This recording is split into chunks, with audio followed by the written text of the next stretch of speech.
لو عايزة تعملي بقى حلا يكون طعمه حلو وفي نفس الوقت ما ياخدش منك اي وقت في تجهيزه، يبقى ما قدامكيش حاجة غير هو التيراميسو. حلا لذيذ قوي وكفاية ان كله بيتعمل على البارد. يلا نسمي الله ونصلي على الرسول ونشوف الجمال ده كله اتعمل ازاي.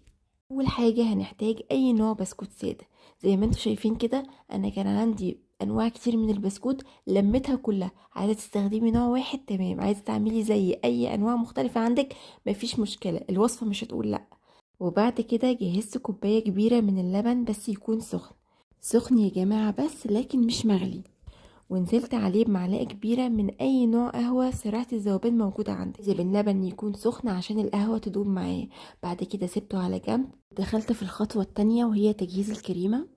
استخدمت كيسين من الكريم شانتيه. الكريم شانتيه اللي انا استخدمته اللي هو الاكياس اللي هي فيها سكر، فعشان كده انا ما ضفتش سكر. نزلت بكيسين كريم شانتيه، وعشان اخلي الطعم غني اكتر نزلت عليهم بمعلقه كبيره من القشطه اللي هي القشطه البلدي اللي بتبقى موجوده على وش اللبن، ومعلقه كبيره من الجبنه الكريمي. ونزلت عليهم بنص كوبايه من اللبن المثلج. اللبن كان بارد جدا، طلعه من الفريزر. وبدات اضرب بالشكل ده لحد ما القوام بيتقل. القوام هنا تقيل معايا، يعني انا لو بعمل كريم شانتيه اي وصفة تانية طبعا قوام الكريمة كده تقيل، هحتاج ازود شوية لبن كمان. لكن هنا انا مزودتش، لان انا هحتاج ان انا ازود شوية حوالي ربع كوباية من اللي هو الخليط اللبن بالقهوة سريعة الذوبان اللي احنا كنا لسه عاملينه مع بعض.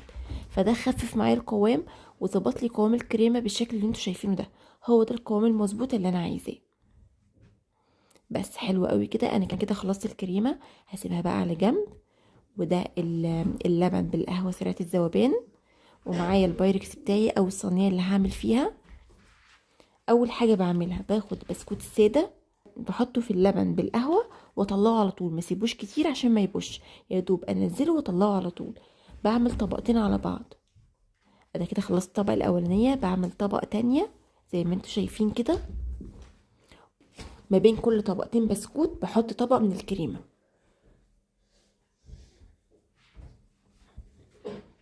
لو وصلتي معايا لهنا ما تنسيش تعملي سبسكرايب للقناه لو اول مره بتشوفيني على اليوتيوب، وفولو للبيج لو بتشوفيني على الفيسبوك او التيك توك. انا هنا بدات احط طبقتين البسكوت التانيين، برضو بكرر نفس الخطوات. زي ما انتوا شايفين كده بحط طبقتين بسكوت وبعدين عليهم طبقه من الكريمه. هخلص الطبقتين وارجع احط طبقه كريمه. اظن الموضوع سهل. زي ما قلت لكم اي نوع بسكوت موجود عندك. انا قصدت في الوصفه دي ان انا الم كل البسكوت اللي موجود عندي في البيت واعمل بيه، عشان ابين لكم ان مش شرط ان انتوا تبقوا عندكم نوع معين. حابين طبعا تعملوا بنوع واحد، لو انتوا لسه هتنزلوا تشتروا البسكوت علشان تعملوا الوصفه طبعا هاتوا نوع واحد هيبقى احسن طبعا. بس لو ما عندكيش عادي متوقفيش نفسك على حاجه. هنا حطيت البسكوت وحطيت الكريمه ورجعت عملت طبقتين بسكوت تاني ورجعت حطيت كريمه تاني على الوش. وسويت الكريمه بالشكل ده. دخلت الصينيه التلاجة لمده حوالي ساعتين لحد ما تتماسك معايا. وبعد كده بحط رشه كاكاو، لو حابه تحطي كاكاو خام اللي هو بدون سكر تمام براحتك. لو حابه تحطي كاكاو محلى، انا حطيت كاكاو محلى عشان الكاكاو الخام بيبقى مر شويه. بس ده وقت التقديم، يعني بتحطيها قبل التقديم على طول.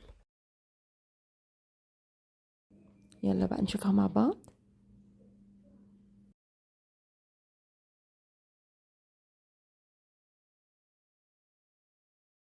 شايفين الطبقات من جوه عامله ازاي؟ طبقات البسكوت مع الكريمه متماسكه عشان دخلتها التلاجة ترتاح ساعتين. رهيبه يا جماعه، رهيبه مش قادره اقولك. طعم القهوه مع البسكوت مع الكريمه طعم رهيب.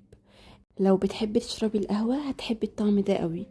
ممكن تعمليه مع نسكافيه، مع قهوه، مع قهوه بلبن، مع ايس كوفي. رهيب يا جماعه مع اي حاجه منهم. التيراميسو من اسهل واحلى الحلويات البارده اللي ممكن تعمليها، اللي لو نفسك رايحه على حاجه حلوه ومكسله تقومي تعمليها هتبقى هي دي الوصفه المنجزه بالنسبه لك. وبكده نكون وصلنا لنهايه الفيديو بتاعنا النهارده. اتمنى وصفتنا تكون عجبتكم وتشاركوها مع كل اللي بتحبوهم، واشوفكم في فيديوهات تانية كتير بافكار كتير جديده ان شاء الله تنال اعجابكم. واخيرا ما تنسوش اللايك والشير.